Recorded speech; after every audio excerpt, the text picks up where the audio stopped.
যুবক যখন সেজদায় যায়, যুবক তো জানে না, ও তো জানে আমার চলায় জমিন কাঁপে, ও তো জানে যে আমার চলায় এলাকা কাঁপে।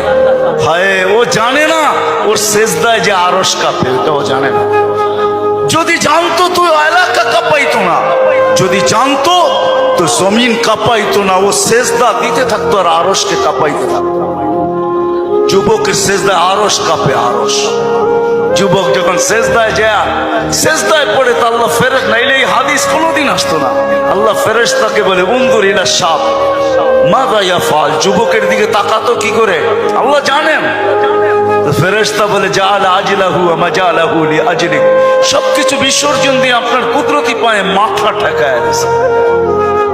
আল্লাহ বলে হাদা আবদি হাক্কা, এ আমার পারফেক্ট বান্দা, ইন্নী উবাহি বিহিল মালাইকা, তোমাদের উপরে আমি একে নিয়ে গৌরব করি।